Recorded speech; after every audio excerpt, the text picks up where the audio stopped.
For 8 innings, last night's Game 6 was a pretty typical pitching-heavy contest, defined by the performances of its 2 starters principally, both of which only gave up runs in the 3rd inning of this one. But in the 9th, we would see 2 plays that transformed this one into something that was anything but normal, with an extremely heads-up play followed just shortly after by one of the worst base running mistakes we have seen in MLB history.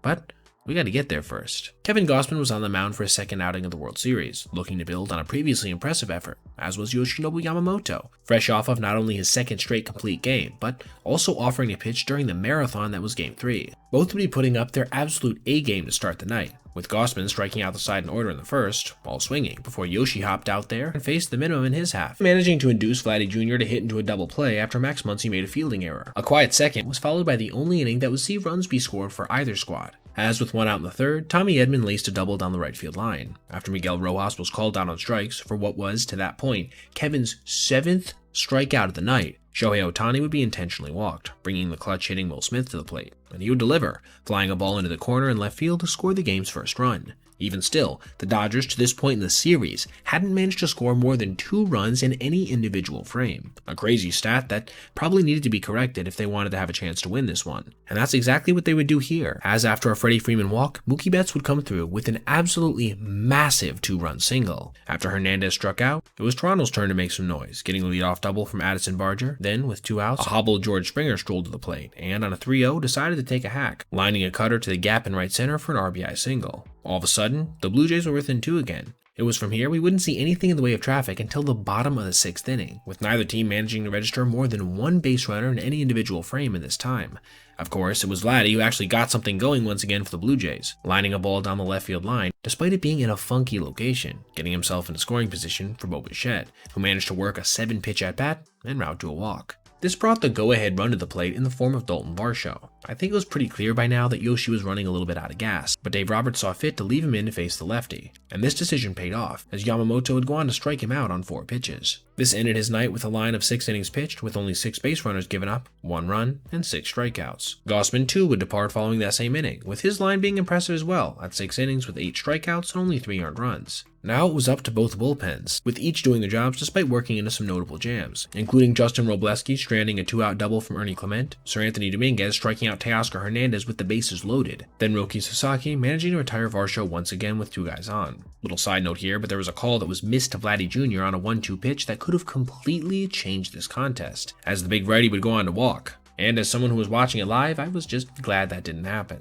After Chris Bassett retired the Dodgers in order in the top half, we would go to the bottom of the 9th with the Blue Jays looking to muster some kind of offensive follow-through in a way they hadn't for basically this entire game besides that Springer swing. And they would immediately get some help, as on an 0-2 pitch leading off, Alejandro Kirk would get plunked by a splitter, being then promptly removed for pinch runner Miles Straw. This takes us to our first controversial play of the night, when Addison Barger crushed a ball to the left center field gap, only to see it get stuck in the wall, prompting Justin Dean to throw his hands in the air and call for a ground rule double, which he would get. Now, I've seen quite a few people online saying that this is a ridiculous ruling and that he should have just fielded the ball, but I have to say, as somebody who played baseball for a large portion of my life, those people don't know what they're talking about. From a young age, you are taught that if a ball gets stuck anywhere on the field, you do not touch it, because if you do, you run the risk of it being called a live ball, and the base runners advancing much more than they might otherwise. And this certainly would have been relevant in this case, as it probably would have resulted in a run and potentially Barger being on 3rd base. It was the right call for both Dean and the umpiring crew.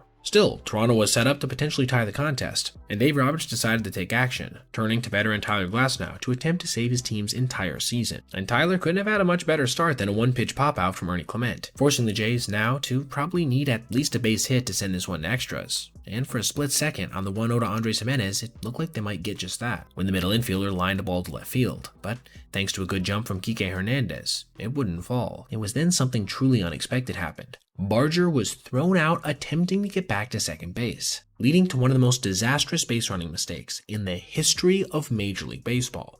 Not only because of the situation, being that it was the 9th inning of a potential World Series clinching Game 6, but also because George Springer was due up next. And even if he was going to be intentionally walked, you still would have had Nathan Lucas coming to the plate only needing a single to tie it. In case you think I'm being a little harsh on the dude on what was, admittedly, a pretty tough play to read, check out what he himself had to say about the situation via a story from Jesse Rogers, being, quote, "I was pretty surprised he got to it. Off the bat, I thought it was going to be right over the shortstop's head. I didn't think it was going to travel that far. It was kind of a bad read. I'm not one to try to rake anybody over the coals, but I will say, if Toronto can't come back and win Game 7, they might spend this next offseason and much of the coming years wondering what might have happened had he managed to just stick a little closer around the bag. Alright everybody, if you made it this far, I appreciate you watching, and if you did, consider checking out any of these other videos on your screen right now for other content just like this. Also, if you ever see anything you'd like to see me detail in the video, feel free to reach out to my email, basebpoet@gmail.com, and if I end up using your idea, I'll give you a shout out. Thanks for watching. Have a great rest of your day.